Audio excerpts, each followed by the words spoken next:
তো হ্যালো বন্ধুরা, আমার চ্যানেল গার্ডেন টিপস অ্যান্ড ট্রিক্সে আপনাদের সবাইকে স্বাগত। আমার এই ছোট্ট পরিবারে আপনাদেরকে অনেক অনেক আমন্ত্রণ জানাই। আপনারা যদি ভালোবাসেন তো অবশ্যই কিন্তু পাশে থাকবেন এবং অবশ্যই কিন্তু আমার এই পরিবারকে সাপোর্ট করবেন। তো চলুন ভিডিওটা দেরি না করে শুরু করা যাক। আজকে যে বিষয় নিয়ে কথা বলবো সেটা হলো জারবেরা। গরমের দিনে আমরা জানি জারবেরা কিন্তু ভালো হয় না, কিন্তু ঠান্ডার সময় এর কিন্তু সৌন্দর্য একটা দেখার মতো হয় এবং ভীষণ ভালো লাগে দেখতে। এই গাছগুলিতে বিশেষত শীতের সময় কিন্তু ফুল আসতে থাকে, কিন্তু গরমের সময় এর মধ্যে কোনো রকমের কিন্তু বৃদ্ধি বা গ্রোথ বলুন কিছু কিন্তু দেখা যায় না। অতএব এর পাতাগুলো কিন্তু জ্বলে যায় বা এগুলোকে কিন্তু হলুদ হয়ে তার মধ্যে অনেক রকমের কিন্তু রোগ এসে পড়ে। তো কি করা আমাদের উচিত এবং গাছকে কিভাবে আমরা বাঁচাবো, এই জিনিসটা নিয়ে কিন্তু আজকে এই ভিডিওতে কথা বলবো। আপনাদের কাছে দেশি জারবেরা হোক বা অন্য হাইব্রিডের জারবেরা হোক, এই কেয়ারগুলো কিন্তু অবশ্যই তোমাদেরকে প্রত্যেকটা গাছে কিন্তু করতে হবে, কারণ জারবেরা গাছ কিন্তু একটু নরম জাতীয় গাছ হয়ে থাকে। আর এই সময় কিন্তু গরমের মধ্যে আমরা কি করি, না বুঝে শুনে কিন্তু জলটা দিয়ে দিই। মাথায় কিন্তু রাখতে হবে জারবেরা গাছ কিন্তু এত জল কিন্তু টলারেট করতে পারে না, আর খারাপ হওয়ার কিন্তু অনেকটা কিন্তু চান্স থাকে। বিশেষত তোমরা যদি মাটিটা ভালো রাখো তাহলে তো ভালোই কথা, জলটা কিন্তু বেরিয়ে যাবে, কিন্তু কোনোভাবে যদি ওয়াটার লকিং হয় বা জলটা কিন্তু আটকে যায়, তো এই গাছ কিন্তু খারাপ হওয়ার কিন্তু অনেকটা চান্স থাকে।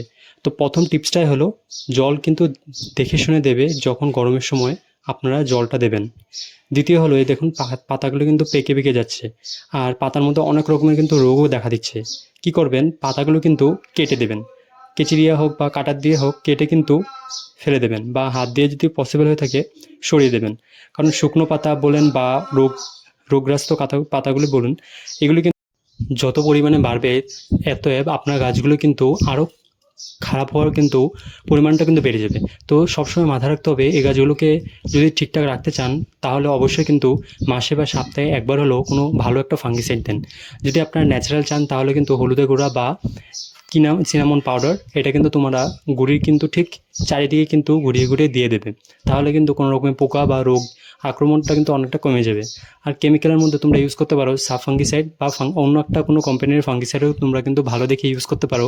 আমি কিন্তু তোমাদেরকে রেকমেন্ড করবো সাফটা কিন্তু ইউজ করলে তোমরা কিন্তু গাছের মধ্যে অনেক রকমের রোগ থেকে কিন্তু যেমন বাঁচবে, এবং ট্রাইসাইক্লোপ্রাইড একটা কিন্তু রোগ থাকে যেখানে কিন্তু গাছের গুঁড়িগুলো কিন্তু খুব তাড়াতাড়ি খারাপ হয়ে যায়।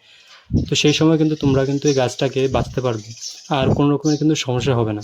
আমার কিন্তু একবার এমনই গাছগুলো কিন্তু খারাপ হয়েছিল এই কারণেই, কারণ আমি এটাকে কিন্তু ভালো করে যত্ন করতে পারিনি, আর এটার মধ্যে কী রোগগুলো আছে এগুলো কিন্তু আমি ভালো করে বুঝতে পারিনি। তো খারাপ হয়েছিল, কিন্তু আমি এখন থেকে এই জিনিসগুলো কিন্তু অবশ্যই খেয়াল রাখি।